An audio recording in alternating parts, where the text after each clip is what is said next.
Bonjour tout le monde! Donc aujourd'hui j'ai décidé de faire une vidéo pour quelque chose qui me tient vraiment à cœur.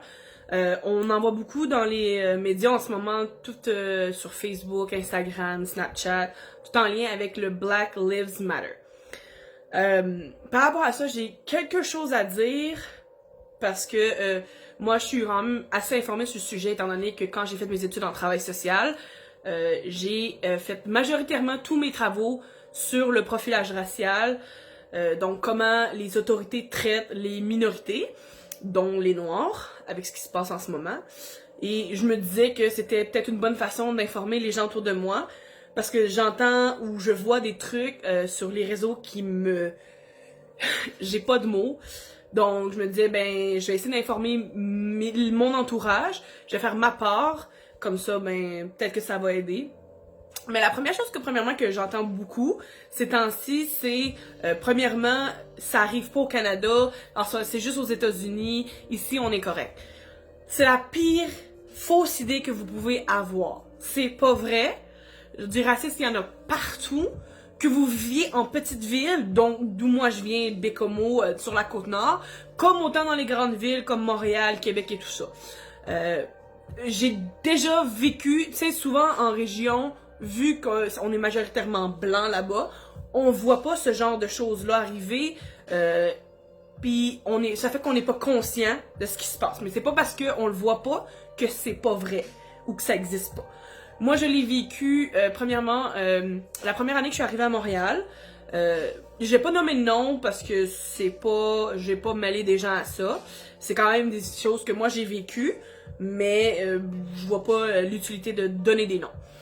Donc, la première chose, c'est que dans le temps, je sortais avec un homme noir et je l'avais amené à Bécomo pour il me présenter le coin, présenter ma famille. Et c'est en fait là que je me suis rendu compte que le racisme, c'est incroyable comme dans les endroits majoritairement blancs, c'est présent, mais on s'en rend pas compte.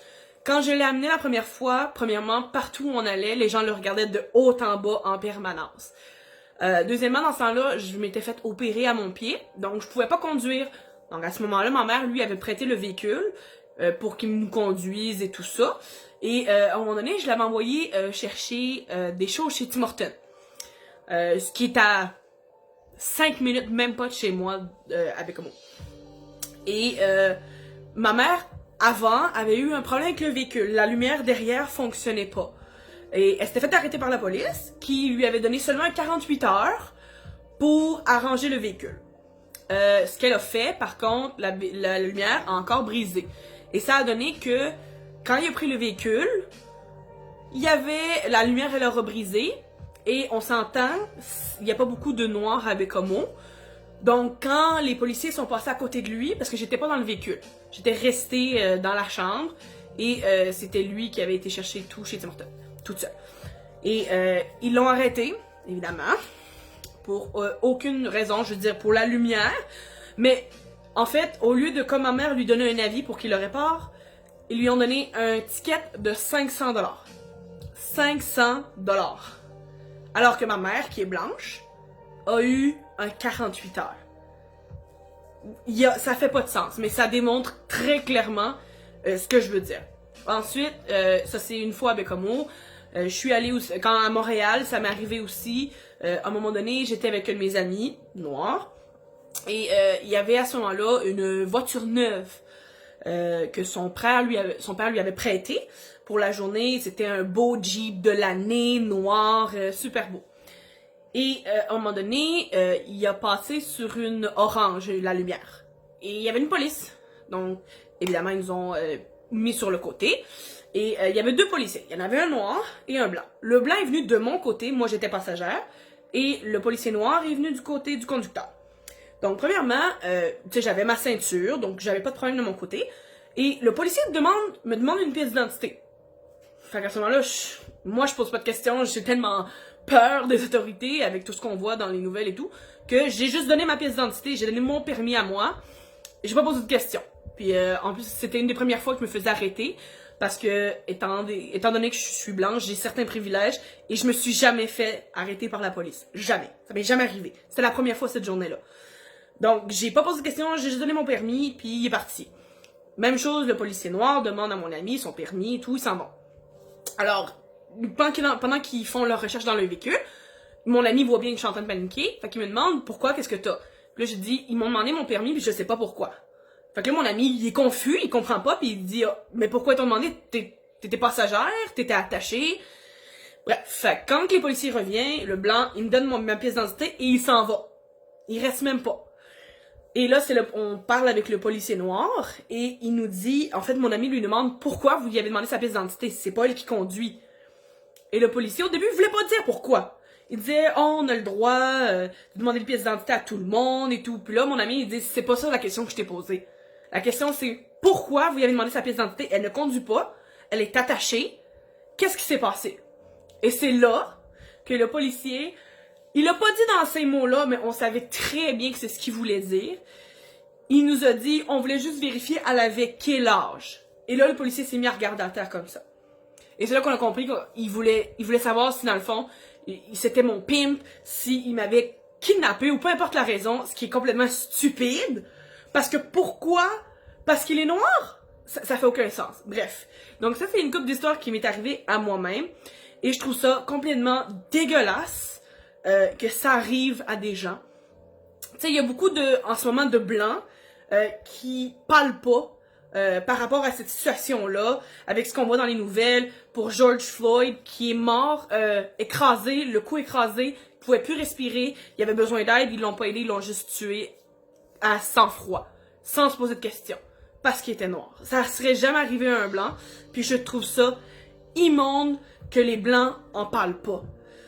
Je vois aucunement la raison que vous parlez pas. Vous savez que le silence, c'est aussi pire que l'action. Parce que vous permettez aux gens de continuer de faire des choses comme ça. Puis moi, je trouve ça immonde. Parce que le meilleur exemple que j'ai, c'est...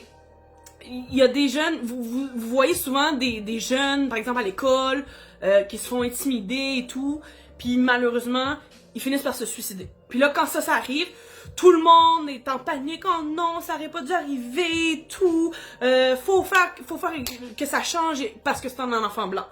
Mais par contre, quand ça fait 400 ans que les Noirs, ils se font intimider, puis eux, c'est pas eux qui se suicident, ils se font enlever la vie par ces polices-là, là, le monde arrête de parler. Puis personne ne dit rien. Tout le monde laisse ça faire, et plus personne dit un mot. C'est inimaginable qu'on vive dans une société qui agisse de cette façon-là. Puis moi, je vais vous dire pourquoi. Quand je suis déménagée à Montréal, je connaissais personne en fait. Je suis allée à l'école, je restais dans ce temps-là à Montréal-Nord, et j'allais au cégep Marie-Victorin. Et il y a beaucoup d'ethnicité dans ce cégep-là. Et donc, mes amis étaient majoritairement noirs. Et honnêtement, du fond de mon cœur, j'ai jamais été aussi accueillie à bras ouverts et avec autant d'amour que dans les familles noires. Une de mes grandes amies est noire et quand je l'ai connue, elle m'a tout de suite amenée dans sa famille qui m'a accueilli les bras ouverts. Ils ont jamais regardé la couleur de ma peau. Ils m'ont juste aimée comme j'étais. Quand je trouvais ça tellement incroyable, j'avais jamais vécu ça. À quel point les familles noires, ils sont accueillantes, ils se posent pas de questions. Pourtant, à voir ce que nous, on leur fait, ils devraient pas. Mais ils le font quand même, parce que c'est comme ça qu'ils sont. C'est comme ça que c'est dans leur culture d'aimer les gens, sans se poser de questions. Ils devraient tellement avoir de rancune avec tout ce qu'on leur a fait, puis ils en ont pas. Puis nous, on continue à les oppresser comme ça. Puis quand il y a des situations comme George Floyd ou Breonna Taylor qui arrivent, nous, on se tait. On ne dit rien. Alors que c'est des gens avec tellement d'amour à donner, puis nous, on s'en fout. Parce que nous, les Blancs, on est meilleurs que tout le monde, c'est ça? Ok. J'ai fait mes études, justement, sur le profilage racial parce que ça me dégoûte de voir qu'encore en 2020, on vit dans un monde où ça, c'est possible. Qu'ils se fassent enlever leur vie par des gens qui sont censés les protéger. Et que nous, en tant que société, on reste silencieux. Vous trouvez ça normal? Moi, je trouve pas ça normal. Moi, ça me fend le cœur de savoir que mon ami, ça se peut qu'il rentre pas demain. Ça se peut qu'il soit pas là. Parce que ça se peut qu'il se fasse tirer par un policier ou par un blanc qui pensait qu'il avait le droit de contrôler la vie de quelqu'un. Ça me fend le cœur de voir des mères noires pleurer leurs enfants qui se sont fait tirer pour aucune raison. Puis nous qui restent là à dire, quand ils se mettent à protester avec Black Lives Matter, ils disent All Lives Matter, ce qui veut dire toutes les vies sont importantes. Ce qui est vrai dans un sens, mais c'est pas le cas en ce moment. Parce que nous, les Blancs, on a un privilège que les Noirs ont pas. Fait que, tu sais, ceux qui combattent la vie des Noirs sont importants avec la vie de tout le monde est importante, c'est la chose la plus stupide que j'ai jamais entendue de ma vie. Parce que nous, on n'a pas besoin de se poser la question si notre vie est importante, on le sait déjà. On le sait déjà que notre vie est importante. Il y a personne qui s'est questionné sur est-ce que la vie des Blancs est importante parce que les Blancs ont toujours été au top de tout le temps. Ils ont toujours voulu être au top et contrôler tout le monde. Puis là, quand les Noirs, ils essaient de starter un mouvement, de commencer un mouvement pour combattre le racisme et tout ça, nous, on va avec un contre-argument que toutes les vies sont importantes. Non. Quand la vie des Noirs commencera à être importante, nos vies commenceront à être importantes aussi. Là, pour l'instant, il faut se mettre à se battre puis à défendre nos amis, nos sœurs, nos frères noirs. Parce qu'ils en ont besoin. Que vous soyez blanc, jaune, mauve, noir, rouge, on s'en fout. C'est pas à cause de la mélanine dans ta peau que ça décide ton rang dans la société. On est tous égaux. On peut-tu se défendre les uns entre les autres? On peut-tu? Arrêtez de se fermer les yeux 5 secondes. Se les ouvrir puis voir ce qu'on a devant nous. Parce que si c'est dans la société que vous voulez vivre, ben moi j'en ai pas envie.